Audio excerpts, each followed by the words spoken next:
ये है दिल्ली दर्पण। सभी पत्रकार बंधुओं के सामने मैंने एक भविष्यवाणी करी थी। मैंने कहा था कि आने वाले कुछ दिनों में, कुछ हफ्तों में, कुछ महीनों में आम आदमी पार्टी के एक एक नेता पर, एक एक विधायक पर, मंत्रियों पर, सांसदों पर झूठे केस लगाए जाएंगे।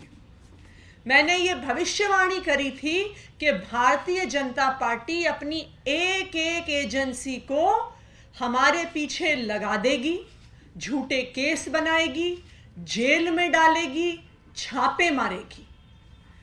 पिछले 2 दिनों में ही इस भविष्यवाणी के सत्य होने का प्रमाण सामने आ गया है। जैसा आप सबको पता है कि 2 दिन पहले दिल्ली के श्रम मंत्री राजकुमार आनंद जी के घर पर 22 घंटे का छापा किया गया एक 18 साल पुराने केस में। कल आम आदमी पार्टी के गुजरात के देदियापाड़ा कॉन्स्टिट्यूएंसी के विधायक चेतर वसावा पर भी इसी तरह का एक झूठा मुकदमा लगाया गया है। चेतर वसावा जी ना सिर्फ आम आदमी पार्टी के विधायक हैं, बल्कि गुजरात के आदिवासी समाज के एक जाने माने नेता हैं, आदिवासी समाज के एक चहेते बेटे हैं, और उन पर उनकी लोकप्रियता की वजह से गुजरात सरकार ने, भारतीय जनता पार्टी की गुजरात सरकार ने एक झूठा एफआईआर किया है और उनकी पत्नी को भी गिरफ्तार कर लिया है। चेतर वसावा जी देदियापाड़ा कॉन्स्टिट्यूएंसी के विधायक हैं। एक आदिवासी इलाका है, उस आदिवासी इलाके में एक आदिवासी किसान की फसल को वन विभाग ने काट दिया। विधायक होने के नाते इस मुद्दे को चेतर वसावा जी ने उठाया, उस किसान के लिए कॉम्पेंसेशन डिमांड करी, और इस कॉम्पेंसेशन की लड़ाई में फॉरेस्ट डिपार्टमेंट ने एक झूठा एफआईआर चेतर वसावा जी के खिलाफ कर दिया है। इंटरेस्टिंग बात यह है, और इससे पता चलता है कि सिर्फ एक दबाव बनाने का प्रयास है, कि चेतर वसावा जी की पत्नी, जो ना मौके में मौजूद थी, ना उस किसान की लड़ाई में भागीदार थी, उन पर भी केस कर दिया गया और उनको गिरफ्तार कर लिया गया। भारतीय जनता पार्टी शुरू से ही एक आदिवासी विरोधी पार्टी है। भारतीय जनता पार्टी ने आज तक गुजरात में किसी भी आदिवासी नेता को आगे नहीं बढ़ने दिया है। इतने साल से भारतीय जनता पार्टी की गुजरात में सरकार है, लेकिन किसी भी आदिवासी नेता को उन्होंने नहीं उभरने दिया। चेतर वसावा जी आम आदमी पार्टी के विधायक होने के अलावा एक लोकप्रिय आदिवासी नेता है। ना सिर्फ अपनी विधानसभा में, बल्कि उस पूरे इलाके में आदिवासियों की लड़ाई लड़ते हैं। और अब भारतीय जनता पार्टी को पता है कि आने वाले लोकसभा चुनाव में आदिवासी भारतीय जनता पार्टी के साथ नहीं खड़े हैं। चेतर वसावा जी जैसे नेताओं की वजह से आम आदमी पार्टी के साथ खड़े हैं, इसलिए ऐसा झूठा केस किया गया है। चेतर वसावा जी पे दबाव बनाने के लिए किया गया है।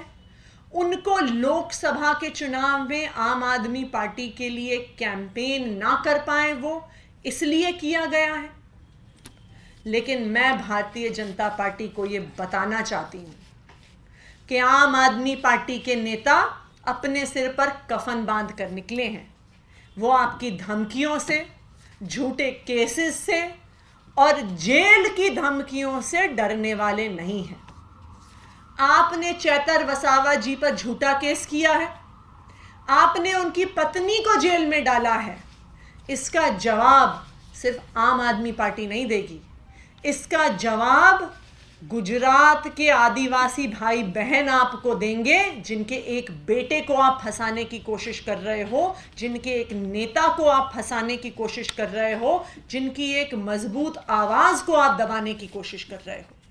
तो आपके इस झूठे केस का जवाब आने वाले लोकसभा चुनाव में गुजरात का पूरा आदिवासी समाज आपको देगा। Thank you. आरोप ये लग रहा है कि उन्होंने सरकारी काम में बाधा पहुंचाई थी, सरकार को अपना काम नहीं करने दिया, इसलिए उनकी गिरफ्तारी हुई है। देखिए, जो भी कभी किसी आदिवासी इलाके में रहा है, आदिवासी इलाके में गया है, वो जानते हैं कि आदिवासियों को अक्सर सबसे ज्यादा परेशान अगर कोई विभाग करता है तो वो वन विभाग करता है। इस देश में हर आदिवासी नेता ने अपने लोगों के हक के लिए वन विभाग से लड़ाई लड़ी है और चैतर वसावा जी वहां के विधायक हैं।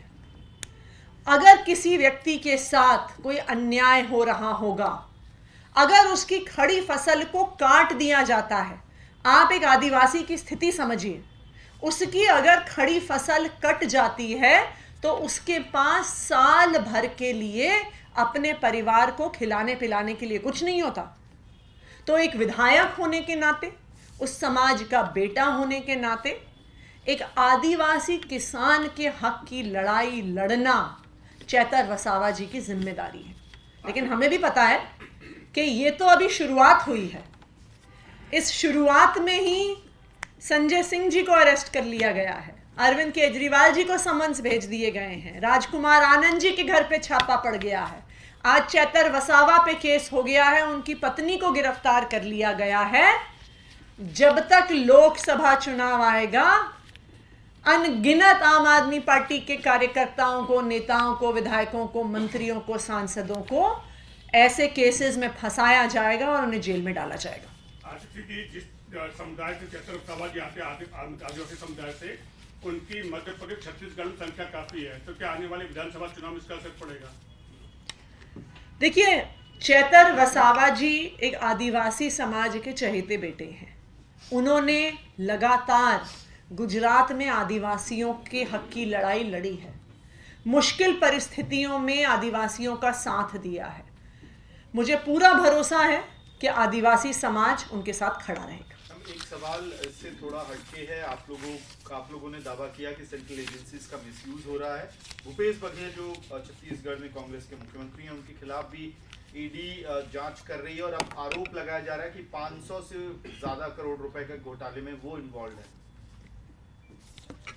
अगर इस देश में किसी ने भी भ्रष्टाचार किया है तो उनको जरूर सजा होनी चाहिए, उनको जेल जाना चाहिए। लेकिन आज जो हमारे देश की स्थिति है उसमें पीएमएलए कानून, prevention of money laundering act कानून के तहत ईडी के हाथ में एक ऐसा हथियार आ गया है कि बिना किसी सबूत के, बिना भ्रष्टाचार साबित किए, सिर्फ आरोप मात्र से आप किसी को भी जेल में डाल सकते हैं और पीएमएलए के कानून के तहत उनको बेल नहीं मिलती है। तो सवाल आज देश के सामने यह है कि ऐसा कैसे है कि हर केस जो होता है, हर आरोप जो होता है, हर छापा जो पड़ता है, वो सिर्फ विपक्ष की पार्टियों के खिलाफ पड़ता है।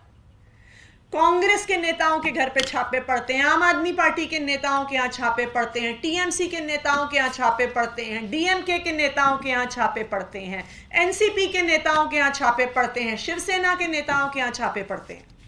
और इनमें से कोई भी नेता अगर केस होने के बाद या छापा पड़ने के बाद भारतीय जनता पार्टी में चला जाता है तो छापे छूमंतर हो जाते हैं, केस छूमंतर हो जाते हैं, समन्स छूमंतर हो जाते हैं।